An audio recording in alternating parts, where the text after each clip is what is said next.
Is it wide enough? Yeah. Brilliant.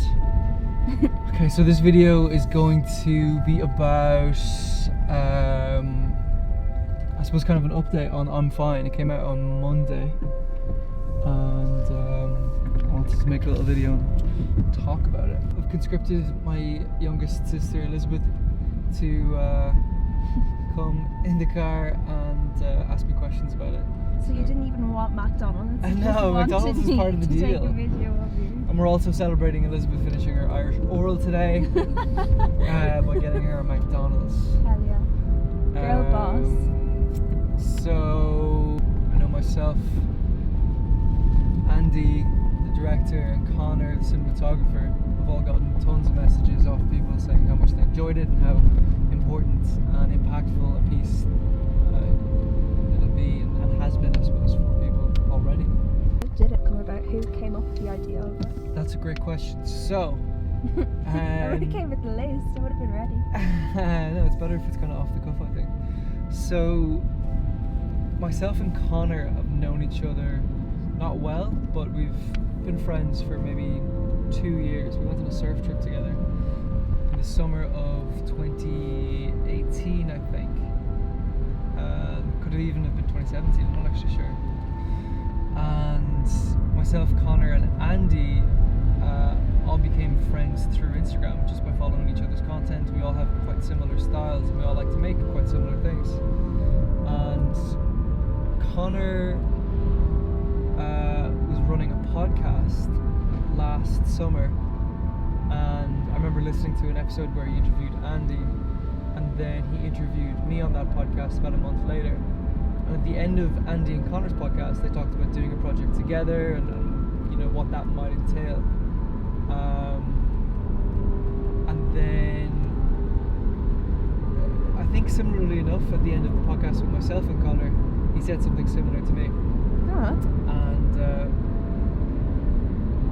Andy and Connor had spoken about doing something for men's mental health, I think, in the lead up to Movember, which was that November.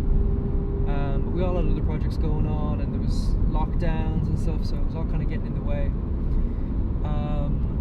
Meanwhile, myself and my housemate and good friend Lorcan had been talking about doing a kind of a mini documentary on, I suppose, the insular nature of the GAA and kind of the toxic masculinity that surrounds it and how that affects people's mental health.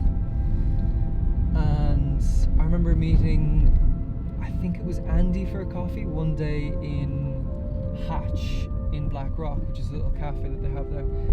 And funnily enough, that's now right opposite where the three of us have an office space together, yeah, which is mad. That's funny. And we were in that cafe, and he was saying that himself and Connor had a conversation about doing a documentary on men's mental health. And I was like, no fucking way. Like, literally only this week, myself and Lork have been talking about doing something similar. From there, myself and the lads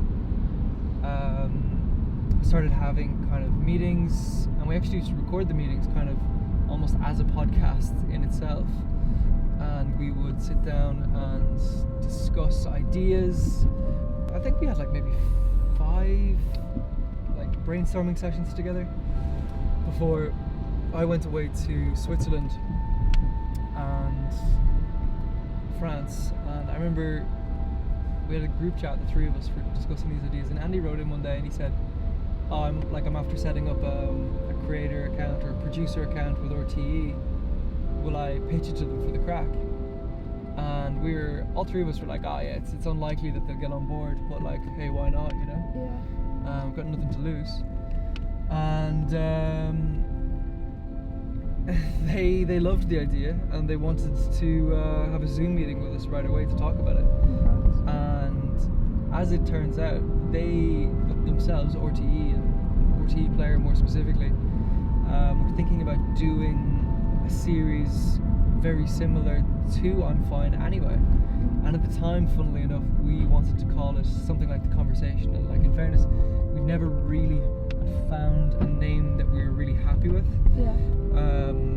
We had moved into an office space, and we had been pretty much commissioned by RTE to do this documentary, and we neither had a name for the documentary or the name of our production team or collective as a trio.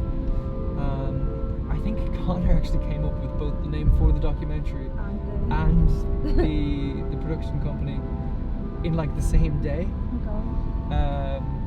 He had been doing load of thinking about it behind the scenes. We cycled through like Brother as a name for the collective, and as I said as well, The Conversation was the working title for I'm Fine for a very long time.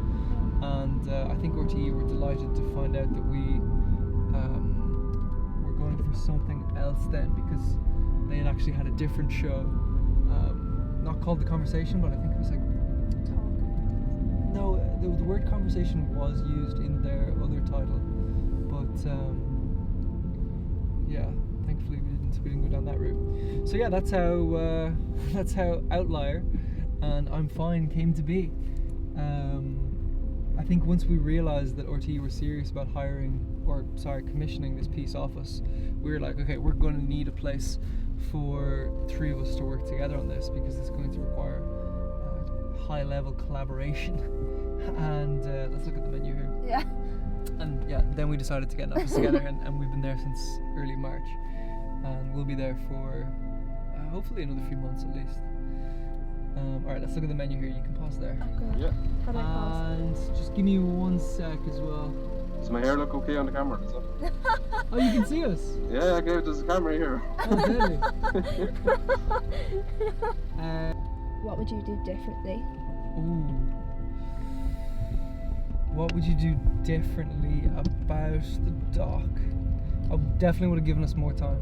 But they said to us, do you think you can have this done by the 8th of May for the Darkness into Light special? Yeah. Or the Pieta House special on the Late Late Show. And we said, yeah, definitely. Cool, if you're paying for it, yeah, we can do it. Boom, boom, boom, let's go. And the time schedule that we had first was really demanding. There was certain shoots that I wasn't able to go to, like all the B-roll shoots. I wasn't able to go to because I was in the office kind of putting together the preliminary stages of the edit. And I would have loved to have gone on some of them. What else would we have done differently? Honestly, not much. I'm trying to think. I think we probably would have used more lav mics for the outdoor shoots, just because at times kind of made things. Yeah, at times we made things a little bit difficult for ourselves with and for the sound mixer by having a lot of atmospheric noise. One scene in particular, as you say, Ray and his dad down at the bridge. There was lots of cars going by, and it was just quite noisy. But I don't know if you've seen the finished product, so the finished version. The sound mixer did an excellent job of isolating the vocal frequencies and taking out the cars and the bridge and the birds and the bees. So it all worked out, To be honest, I'm very proud of it as a piece in its entirety. And this video has been a breakdown of where it came from and where Outlier came from as well, to be honest. And hopefully you guys enjoyed it.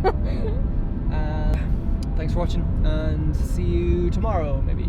Yeah, actually you will. Flog.